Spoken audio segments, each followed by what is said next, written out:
রাশিয়ার উপকূলে ভয়াবহ ভূমিকম্প আঘাত এনেছে। রিক্টার স্কেলে এই কম্পনের মাত্রা ছিল ৮.৮। শক্তিশালী ভূমিকম্পের পর দেশটির কুরিল দ্বীপপুঞ্জে আঘাত এনেছে সুনামি। এরপরই সুনামি বিধ্বস্ত কুরিল দ্বীপপুঞ্জে জরুরি অবস্থা জারি করেছে রাশিয়া। বুধবার এই তথ্য জানিয়েছে সংবাদ মাধ্যম আল জাজিরা।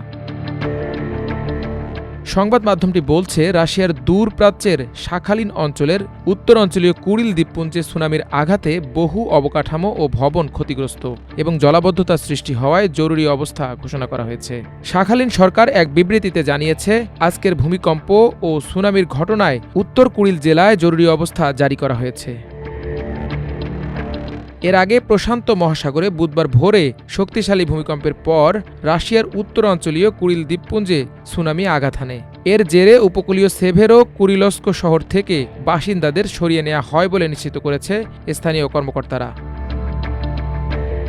শাখালিন অঞ্চলের গভর্নর ভ্যালেরি লিমারোস্কো জানিয়েছেন, কামচাটকা উপদ্বীপের কাছে ভূমিকম্পের কিছুক্ষণ পর প্রথম সুনামির ঢেউ সেভেরো কুরিলস্ক উপদ্বীপে পৌঁছায়। প্রায় ২৫০০ জন জনসংখ্যার এই শহরের বাসিন্দাদের উপকূলীয় এলাকা থেকে উঁচু জায়গায় সরিয়ে নেওয়ার নির্দেশ দেওয়া হয়েছে।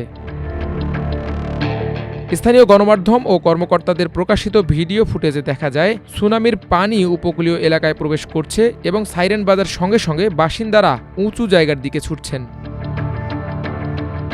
রাশিয়ায় সুনামির ঢেউ আঘাত হানার পর রাজধানী টোকিও সহ দেশের উপকূলীয় ও উপকূলের কাছের বিভিন্ন অঞ্চল থেকে প্রায় ২০ লাখ মানুষকে নিরাপদ স্থানে সরিয়ে নেওয়ার উদ্যোগ নিয়েছে জাপান।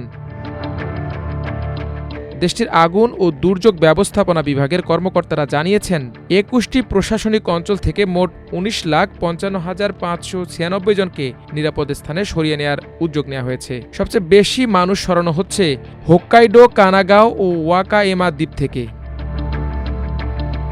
তাছাড়া ভূমিকম্পের পর সুনামি সতর্কতা জারি হওয়ায় জাপানের কুফুশিমা দাইনি পারমাণবিক কেন্দ্রের কর্মীদের নিরাপদ স্থানে সরিয়ে নেওয়া হয়েছে। এর আগে ২০১১ সালে ৯.০ মাত্রার ভূমিকম্প ও সুনামির পর ওই বিদ্যুৎ কেন্দ্রে পারমাণবিক বিপর্যয় ঘটেছিল।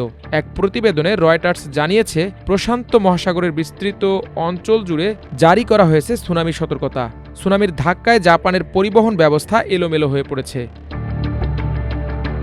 রাশিয়ায় ভূমিকম্প আঘাত হানার পর যুক্তরাষ্ট্রের প্রশান্ত মহাসাগরীয় উপকূলীয় এলাকা জুড়ে সুনামি সতর্কতা জারি করা হয়েছে। এতে দেশটির হাওয়াই সহ পশ্চিম উপকূলীয় এলাকায় যোগাযোগ ব্যবস্থা ব্যাহত হচ্ছে, ঘুরিয়ে দেয়া হচ্ছে অনেক ফ্লাইট। হাওয়াইয়ে সুনামি সতর্ক বার্তায় বলা হয়েছে, উত্তর হাওয়াই দ্বীপপুঞ্জের কিছু উপকূলে স্বাভাবিক জোয়ারের স্তর থেকে ১০ ফুট বেশি উচ্চতায় ঢেউ আছড়ে পড়তে পারে। সুনামির আশঙ্কায় কোস্টগার্ড এরই মধ্যে সব প্রধান বন্দর বন্ধ করে দিয়েছে। হাওয়াইয়ে প্রস্তুত রয়েছে ন্যাশনাল গার্ড। এছাড়াও রাশিয়ায় সুনামি আঘাত হানার পর সবশেষ তথ্য অনুযায়ী এশিয়ার দেশ ফিলিপাইন, ইন্দোনেশিয়াও সুনামি সতর্কবার্তা জারি করে বাসিন্দাদের সৈকত ও উপকূলীয় অঞ্চলের কাছাকাছি না যেতে সতর্ক করেছে। মাল্টিমিডিয়া ডেস্ক, আমার দেশ।